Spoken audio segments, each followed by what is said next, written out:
Hi guys, வணக்கம் நண்பர்களே. எப்படி எல்லாம் நலமாக இருக்கீங்களா? நான் தான் உங்கள் வணிகப்படி 360 பேசுகிறேன். என்னுடைய videos, short videos, long videos எல்லாத்தையும் பாருங்கள். இந்த பரபரப்பான சூழ்நிலையில் எலெக்ஷன் டைமு, ரொம்ப பரபரப்பான சூழ்நிலை. இந்த பரபரப்பான சூழ்நிலையில் அரசியல் கட்சிக்காரங்க ஒருத்தரை ஒருவர் தாக்கி கொண்டும் இழிவான பேச்சுக்களையும் பேசிக்கொண்டும் ஓட்டுகளை வாக்காளர்களை கவர்ந்து கொண்டும் இருக்கிறார்கள். இவங்கெல்லாம் எலெக்ஷன் டைமில் தான் நம்மளை தேடி வருவாங்க, நம்மளை தேடி மதிக்கிறாங்க, போகிறாங்க, எல்லாமே பண்ணுறாங்க. எலெக்ஷன் முடிஞ்சு போயிட்டால் நம்மளை தூக்கி போட்டுடுறாங்க. அதாவது யூஸ் பண்ணுற டிஷ் பேப்பர் மாதிரி தான் நம்மலாம். அவங்களுக்கு தேவையான டைமு யூஸ் பண்ணிக்கிட்டாங்க, தேவை முடிஞ்ச உடனே நம்மளை தூக்கி போட்டு போயிடுவாங்க. அதே போல் தான் எலெக்ஷன் வரைக்கும் தான் நம்மளை பார்ப்பாங்க. எலெக்ஷன் முடிஞ்சிட்ட பிறகு நம்ம பக்கமே வரமாட்டாங்க, நம்ம தெரு பக்கமும் வரமாட்டாங்க. நம்மளுடைய கோரிக்கைகள் என்ன, நம்மளுடைய அடிப்படை தேவைகள், நம்ம வீட்டு பக்கத்தினுடைய தேவைகள், நம்ம தெருவினுடைய தேவைகள், மின்சாரம், தெருவிளக்கு, குடிநீர் பிரச்சனை, எந்த பிரச்சனையாக இருந்தாலும் நம்ம போராடி நம்ம அதை பெற வேண்டிய சூழ்நிலைக்கு நமக்கு தள்ளப்பட்டிருக்கோம்.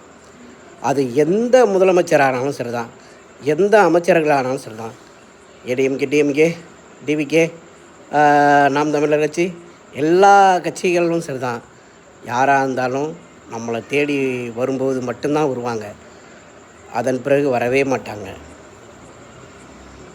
அதனால் இந்த பரபரப்பான சூழ்நிலையில் ஒரு பக்கம் தேர்தல், இன்னொரு பக்கம் பார்த்தோன்னா சிலிண்டர் தட்டுப்பாடு. இந்த சிலிண்டர் தட்டுப்பாடு நாளுக்கு நாள் அதிகரிச்சுக்கிட்டே போகுது. அது அரசாங்கம் மிக கவனமாக அதில் கவனம் செலுத்தி நம்மளுடைய பிரச்சனையை அவங்க தீர்க்கணும்னு நான் கேட்டுக்கிறேன். இப்படி இருக்கிற சூழ்நிலையில் உங்களுக்கு என்ன வருமோ அதை மட்டும் பண்ணுங்கள். நீங்கள் உங்களுடைய முடிவை மட்டும் நீங்கள் சரியான முறையில் நீங்கள் தேர்ந்தெடுத்து சரியான முதலமைச்சரை தேர்ந்தெடுங்க. ஏன்னு கேட்டால் நம்மளுடைய தேவைகளை நம்ம பூர்த்தி செய்கிற முதலமைச்சர் தான் நமக்கு வேணும். அதனால் உங்களுடைய ஓட்டுகள் நல்லபடியாக அமையணும் நான் கேட்டுக்கிறேன்.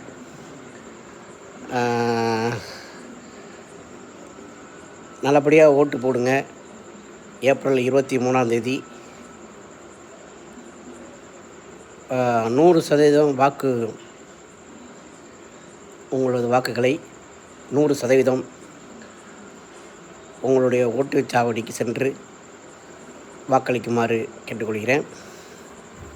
நம்ம வாக்களிக்கிறது நம்ம ஜனநாயக கடமை. ஏன்னா அந்த அரசியல்வாதிகள் அனைவருமே, நான் ஒருத்தங்களும் குறை சொல்லலை, எல்லாருமே சரி தான். இவங்களும் அவங்களும் நான் குறிப்பிட்டு குறை சொல்ல மாட்டேன். எல்லாருமே நமக்கு அவங்களோட தேவைகள் இருக்கிற வரைக்கும் தான் நம்மளை சந்திப்பாங்க. தேவைகள் முடிஞ்ச பிறகு நம்மளை தூக்கி போட்டுட்டு போயிடுவாங்க. அதான உண்மை மக்களே, சரிங்களா?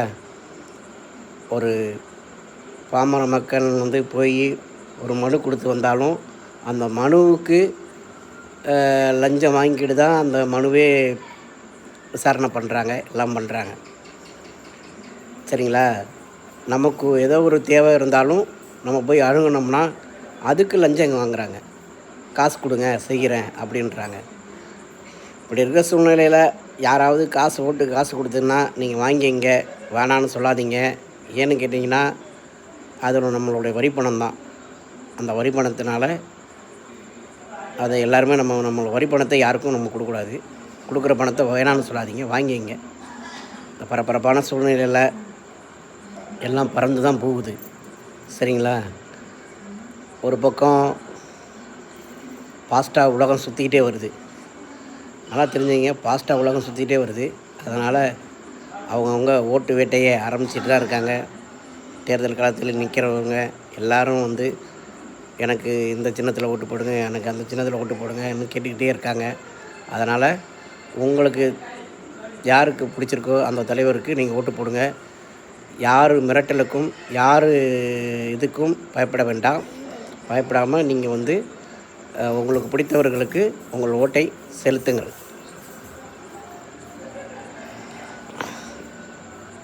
வணக்கம். பரபரப்பான சூழ்நிலை.